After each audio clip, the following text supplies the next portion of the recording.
Olá, vou gravar mais um Resposta no Print aqui. Fala Thales, tudo bem? Aqui só para contextualizar, tá? A gente estava falando aqui alguma coisa sobre um som de bar e eu deixei aberto aí uma eventual dúvida, uma eventual sugestão. E aqui tá a sugestão dele, né? Dá uma pausa aí se for o caso aí para ler mais detalhes. E eu vou aproveitar e falar junto sobre esse outro comentário aqui do Thales também, sobre essa parte de line array e tudo mais, tá? Eu não tenho aí esse conhecimento técnico teórico, esses autores, esse material didático, esse estudo científico, né, sobre esse tipo de arranjos, mas tenho aqui as minhas opiniões, as minhas experiências e talvez possa contribuir aí um pouquinho, tá? Continuando aqui o contexto, a gente estava falando sobre usar um amplificador Stetson, né? Esse aqui é o som de bar que estava funcionando. E aí vamos lá. Opa, deixar um prazinho aqui para poder estar lendo e tudo mais, tá? Bom, vamos começar pelas técnicas de line array que eu entendo aí que são ótimas e tudo mais, mas eu tenho uma premissa pessoal sobre essa parte, tá? A grande maioria desses arranjos, né? A gente está falando aí de tecnologias que foram estudadas, patenteadas, desenvolvidas aí desde uma longa data, né? E a gente sabe que alguns recursos são mais atuais, né? Alguns recursos como delay, os compressores e uma série aí de outros assuntos, inclusive o tal do filtro FIR, que eu não tive a oportunidade de mexer em nenhum equipamento que tenha, ou analisar em detalhes para entender o que faz um filtro FIR, né? E entender a diferença de ouvir um som com a fase plana, por exemplo. Bom, dito isso, essa premissa desses arranjos, dessa tecnologia, dessas coisas que mudou, eu queria colocar aqui uma opinião dividida em duas partes, tá? Eu não trabalho, eu não tive assim nenhuma oportunidade de fazer um som, ou melhor, já tive duas oportunidades, mas foram bem básicas, né? De fazer um som que vai ser tocado ao vivo, tá? As duas experiências que eu tive foi com igreja. Então, existe uma diferença entre o som que vai ser apenas reproduzido, seja um home, seja um som trio, independente do som que seja, para o outro que vai ser cantado, tocado e tudo mais, pelo seguinte motivo: latência. E por que eu estou falando sobre latência? Porque todos os acertos que a gente vai fazendo, mudança de crossover, delay, alguns tipos de ajuste, a própria distância física que existe entre os equipamentos, eles vão estar aumentando essa latência em algumas proporções e até grandes proporções, dependendo do que for feito, né? Eu sou adepto de soluções não ortodoxas. Então, por exemplo, quem tiver curiosidade aí pode procurar aí alguns vídeos dos fabricantes de corneta desses modelos novos, né? Eu não vou falar o nome, não lembro a marca, mas foi feito um comparativo com as JBL, se eu não me engano, 1450 para drivers de 2 polegadas. E esse assunto do acoplamento desculpa, surgiu quando foi feito aqui, quando se acopla um driver a mais, vamos dizer assim. Dois drivers ele acopla, a hora que dá o terceiro ele gera esse cancelamento. E eu não sei o nome técnico exato, mas ele gera esse cancelamento. E aí com essa modelo de lente que foi usada, ele não dá esse cancelamento, né? E aí esse esse resumo, né, foi colocado como, olha, a minha corneta, minha lente resolve esse problema. Mas existem recursos técnicos para fazer isso, tá? Que no caso aí seria um filtro all pass, no caso do processador expert aí, equalizador de fase. E se o cara for desenrolado aí, ele faz um filtro all pass aí, fazendo, usando dois canais de processamento, transformando em um só, né? Um exemplo aí do filtro all pass é colocar um filtro Linkwitz de 20 a 100 e de 100 a 20K e fazer um Y aí, juntar os dois e vai dar um resultado de 20 a 20K. Porém, aí nesse ponto do crossover, ele vai haver uma mudança aí nesse aspecto de fase. E aí é onde essa mudança de fase vai fazer diferença, né? Aí o que isso tem a ver aqui com os comentários aqui a respeito dessa parte de drivers e a respeito da pergunta aqui do teste, do surround e tudo mais, né?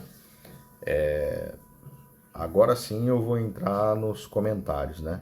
Eu acho que essa foi a parte aí das premissas, só para ficar claro.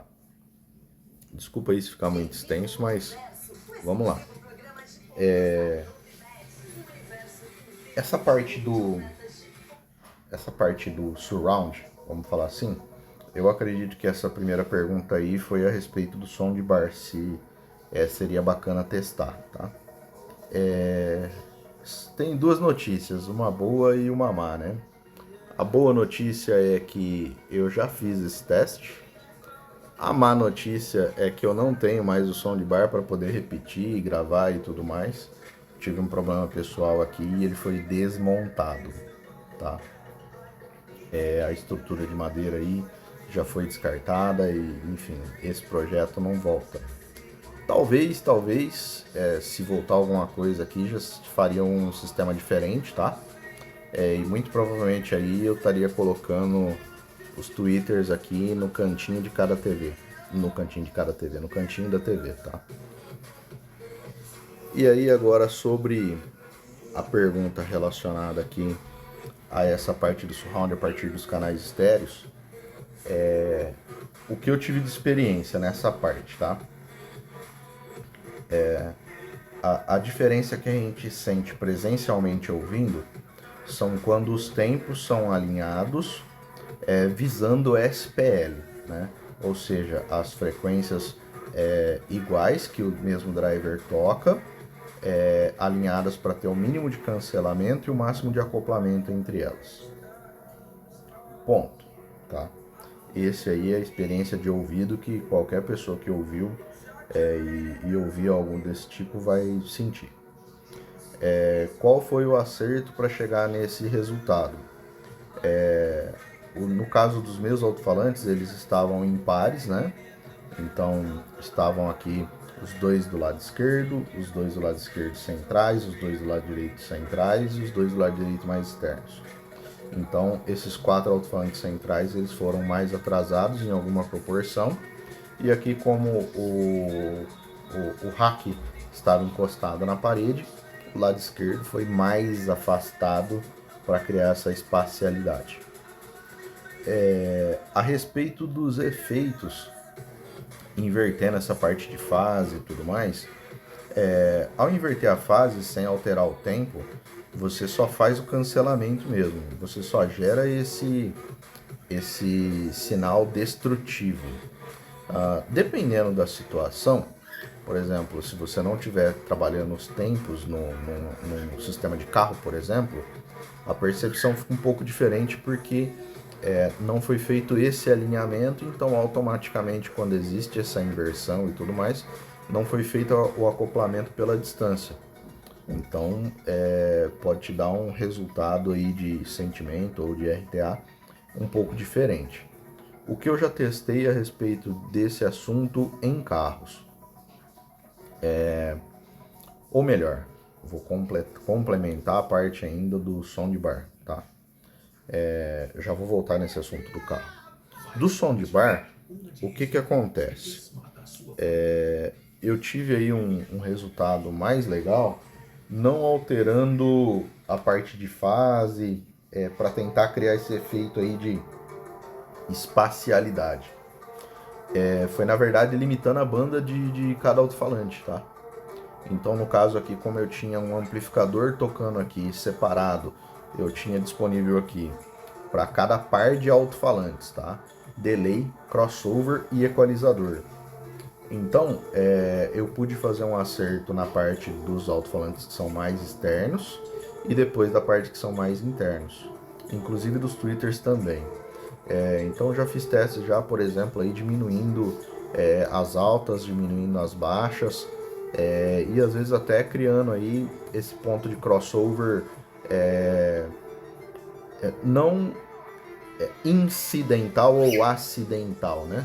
Mas para tentar sanar essas reflexões, esses detalhes que foram falados aí no outro comentário, né? Então, vou dar um exemplo, vai? O crossover de um modelo aqui estava aberto em full range e o outro estava começando com 250. Ou às vezes aí o alto-falante estava indo até 5, 6 mil, baixava para 2, 3, né? Às vezes no equalizador tirava lá ou acrescentava uma quantidade muito grande de dBs para fazer esse efeito forçado, né? Então assim, como eu falei dessas soluções que não são ortodoxas, essas foram as diferenças que eu senti mais, tá? Eu tive aqui, antes desse soundbar, depois eu vou postar aqui, a ideia dele foi o seguinte, montei o soundbar, peguei um home theater, um soundbase da Philco antigo, ranquei a placa, ranquei o controle, adaptei ali e fiz ligar tudo aquilo lá. E nesse meio tempo, teve um período aqui que esse soundbar teve um processador Alpine que tinha entrada óptica. E esse processador Alpine tem o decoder Dolby. E quando você jogava aqui a TV para um Amazon da vida, por exemplo, ele ativava esse DTS. E aí realmente, em alguns dos canais, como eu estava usando só 2 canais do processador, e não ali separado o modo rede, né? Twitter, médio e médio grave e sub, ou Twitter, médio e sub, ele realmente sumia com a voz em alguns canais, né? Então isso era do decoder Dolby. O mais próximo disso realmente foi forçar mudando esses detalhes. Essa parte aqui agora, assim, falando do som profissional montado ou do som para fora, e essa parte aí desses detalhes, essas reflexões, esses picos, esses vales que vão sumindo e se tornando aí quase impossíveis de equalizar, essa parte aí entra esses recursos, né? Então, quando a gente pode, por exemplo, somar ali esses recursos de técnicos de experiência e, novamente, né? Quando se depende de latência, é uma limitante. Quando não se depende de latência, é outros 500. Então, vamos lá. Por exemplo, aqui nessa imagem da caixa, é um suporte para o Twitter, tá? Mas a inspiração aqui desse suporte para o Twitter foi um plug de fase. Então, esse plug de fase aí que se monta aí nos drivers aí que são um pouco maiores para ter esse acoplamento. O que acontece? A gente começa a fazer uma somatória de recursos, né?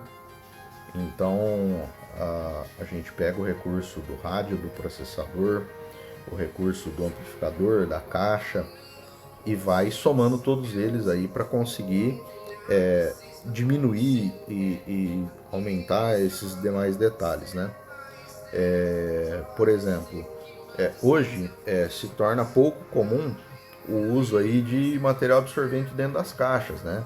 Acrílico e tudo mais. A gente não acha isso necessário até o dia que você vai se deparar com um ruído aí de duto, né? E aí esse material absorvente acaba mudando esse rolê. Então é isso, tá? Sinto muito não conseguir fazer mais aí pra gente fazer uma sequência aí de alguns vídeos com esses testes e tudo mais. A respeito aí dos lines de forma profissional, com um monte de alto-falantes, de drivers ou de caixas, né? Eu ainda não tive a oportunidade de testar. Quando tivesse, pode ter certeza que eu vou deixar registrado. Acabei me estendendo demais, não vou editar. E é isso. Bola para a próxima. Um abraço.